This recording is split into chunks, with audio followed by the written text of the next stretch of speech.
વખતે રેલીનું આયોજન નથી થયું. આ માટે જવાબદાર કોણ છે? શા માટે નથી થયું? કોઈને એટલી જ જવાબદારી હોય. છતાં મનોજભાઈ પરમારે આયોજન રાત્રે આવીને મહિલાઓની જે હતી ઈચ્છા હતી પૂરી કરી. ડીજે મંગાવ્યું, મહિલાઓને નાસ્તો કરાયો. આનાથી વધારે અમે શું એની પાસે? 4 વાગ્યાના બેઠા છીએ, અત્યારે 9 વાગ્યા. 5 મિનિટ કરીને આજે 4-5 કલાક આવી છે. અમે ખાધા પીધા વગર બેઠા. હવે શું કરવાનું છે એ વસ્તુનો જવાબ આપો. અને એને ન હોય તો તમારે કોઈને એમ કે તમારે કોઈને પ્રભુને કરવું ન હોય તો અમને કહી દો કે તમે બંગડી પહેરી દો, કામ કહી દો. બસ બીજી કઈ વસ્તુની જરૂર જ એને ન આવવું હોય તો રાજીનામું દેવાય. એને અમે આપી દઈએ તમે બંગડી રાજીનામું દઈ દો. એને ન આવવું હોય તો. અને જે કાર્ય કરો છે અમુક વ્યક્તિએ એને પૂછ્યું એને કે તમે નોટ માંગવા જેવા છો, તમે અમારી પાસે નોટ માંગો. અમે એની પાસે ક્યાં નોટ માંગવા ગયા છે?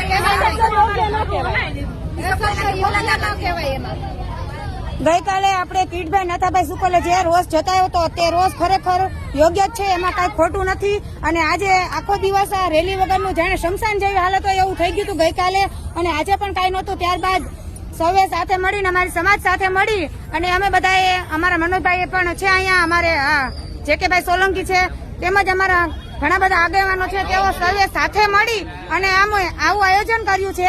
જેની ખરેખર આ વસ્તુ કરવાની હોય, જેને ખરેખર આ આયોજન જે આપણી રેલીનું હોય છે એ કેને કરવાનું હોય છે એ આપણે અત્યારે મળીએ. આયોજનમાં એવું છે હા કે હું તો એક સમાજનો દીકરો છું, એટલે હું કોઈ સમાજની મારી આગળ એવી કોઈ મુખ્ય જવાબદારી નથી. બરોબર. પણ છતાંય સમાજનું મારી ઉપર ઋણ છે, બાબા સાહેબનું મારી ઉપર ઋણ છે, અને એ ઋણને ચૂકવવા માટે દર વર્ષે હું છેલ્લા 10 વર્ષથી નાનકડો પ્રયાસ કરતો હતો. અને એ પ્રયાસથી કાલાવડ તાલુકાની જનતા ખૂબ આનંદમાં હતી, ખૂબ અમે શોભા કરતા અને ખૂબ સારો કાર્યક્રમ કરતા. બાળકો, બહેનો, વડીલો ખૂબ આનંદથી રમતા. પણ આ વખતે મેં સ્વેચ્છાએ 2 મહિના પહેલા સમાજના કાર્યક્રમમાં જાહેરાત કરી કે ભાઈ ખરેખર દર વખતે એમ કહે કે આ રેલી તો આગેવાન બની જવા માટે અને રાજકીય રીતે મોટા બનવા માટે કરે છે. તો મેં એમ કીધું કે એક કામ કરો, આ વખતે તમે કરો અને તમે સમાજના આગેવાન બની જાઓ મોટા. તમે તો ઓલરેડી પ્રમુખ છો જ, તો તમે જ કરો ને, જવાબદારી તમારી આવે છે. તો મેં સ્વેચ્છાએ રેલી નહોતી કરી અને રેલી ન કરી એટલે અહીંયા કઈ વ્યવસ્થા ન થઈ. લગભગ 200 થી 250 બહેનો મારા આગળ આવ્યા, મારા ઘરે આવ્યા ને મનોજભાઈ તમે ગમે એમ થાય અત્યારે સાંજે કાર્યક્રમ કરો, અમને આ બાબતનું ભયંકર દુઃખ છે.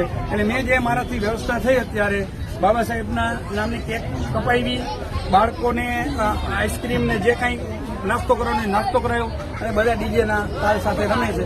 અને એ વાતનું દુઃખ છે કે જે વ્યક્તિની જવાબદારી જ છે એ જ જવાબદારીમાં તો મોકલી જાય છે, તો યોગ્ય ન કહેવાય.